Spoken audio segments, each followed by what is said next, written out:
교육 개혁의 선구자 비렐름 폰 humboldt. 이 사람이 없었다면 비그로를 타지도 않았을 것이고 종의 기원을 쓸 수도 없었을 것이다.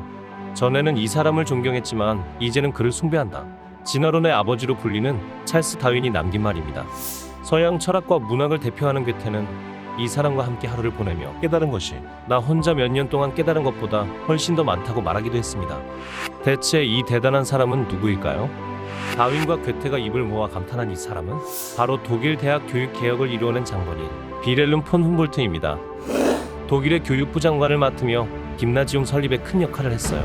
교육부 장관이면 누구보다 성실한 학창 시절을 보냈을 것 같지만 놀랍게도 본인이 대학생일 땐 학교를 2번이나 그만뒀다고 합니다. 그리고는 세계를 탐험하기 시작했죠. 갑자기 무슨 세계 탐험인가 싶지만 이 시기에는 유럽 귀족 자제들 사이에서 그랜드 투어가 유행했어요. 각 나라를 돌아다니면서 세상을 보는 시야를 넓히는 역사상 최초의 교육 여행인데요. humboldt도 그랜드 투어로 유럽 전역을 여행했습니다. 여행에서 humboldt는 프랑스 혁명의 과정을 생생히 지켜볼 수 있었고 괴테나 실러 등 유명 인사들과 만나 교류하기도 했어요. 이때 humboldt는 자신이 대학을 2번이나 중퇴한 이유를 깨닫게 됩니다. 대학의 교육이 생동감 넘치지 못하기 때문이었어요. 18세기 후반 유럽의 대학 교육은 새로운 학문을 연구하는 것이 아니라 과거의 지식을 학생들에게 주입시키는 게 전부였어요. 성직자를 길러내고 상류층들을 교육하는 것이 주 목적이었거든요. humboldt는 대학이 대학답기 위해서는 현장에서 나오는 살아있는 지식을 가르칠 수 있어야 한다고 생각했습니다. 그래서 국가가 일일이 운영에 간섭할 게 아니라 대학이 알아서 커리큘럼을 짜서 학생들을 가르치고 자유롭게 연구 활동을 할 수 있어야 한다고 봤죠. 특히 연구와 학생 교육을 분리시키지 말고 하나로 통합해야 한다고 주장했습니다. 교수들의 머릿속에서 나오는 지식을 학생들에게 가르치고 스스로 생각할 수 있게 해줘야 좋은 인재가 탄생한다는 게 그의 결론이었어요. humboldt는 여행에서 돌아온 후 외교관을 거쳐 교육부 장관 자리까지 오릅니다. 그리고 나라의 교육 제도를 개혁하는 데 앞장섰죠. humboldt는 독일 교육 시스템의 체계를 표준화하는 데 성공했습니다. 고작 장관이 된 지 16개월 만에요. humboldt가 엄청난 추진력으로 어떤 걸 바꿨냐? 그 시작은 기초교육이었습니다. 우선 형식적으로 학생들에게 라틴어나 가르치던 기존의 문법 학교를 대학 진학을 주 목표로 하는 9년짜리 일반기 고등학교로 개편했습니다. 이것이 바로 오늘날에도 독일 중등교육의 중심을 이루는 김나지움입니다.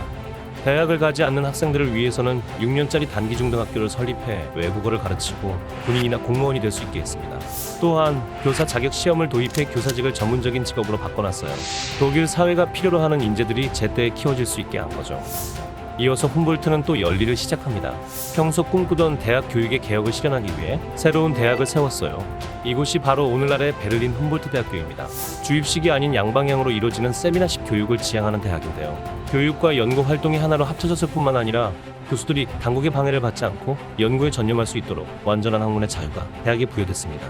humboldt가 설립한 대학은 학문의 자유를 지켜낸 덕분에 크게 성공하게 됩니다. 철학자 헤겔, 물리학자 하이젠베르크, 아인슈타인, 슈레딩거, 그리명제 등 이름만 들어도 어마어마한 교수진이 꾸려졌어요. 위대한 스승은 위대한 제자를 낳는 법이죠. 물리학자 쇼펜하우어, 헤르츠, 라오에, 로켓 공학자 폰 브라운 등 시대를 풍미했던 과학자들을 배출해냈습니다. humboldt 대학의 교육 방식은 곧 독일 전역으로 빠르게 퍼져나갔어요.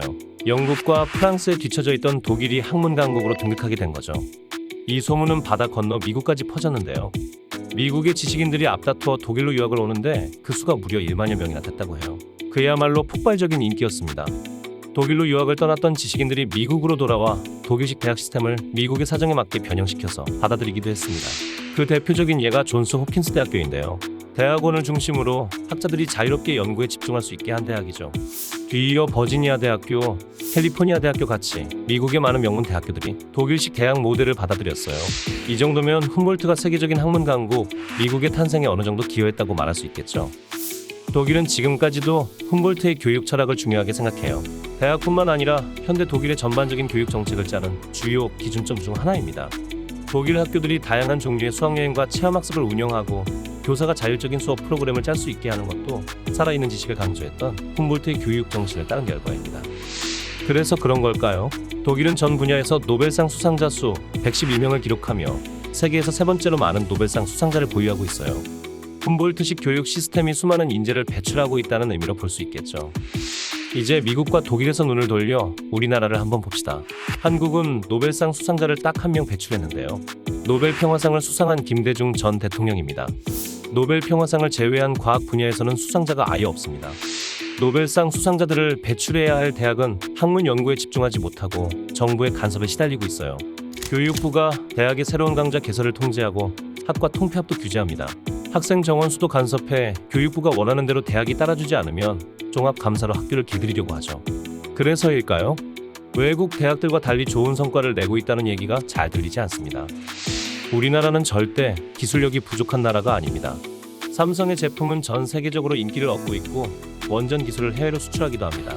그럼에도 불구하고 우리에게 존재하는 한계를 극복하기 위해선 훔볼트의 교육 철학을 되새겨봐야 하지 않을까요?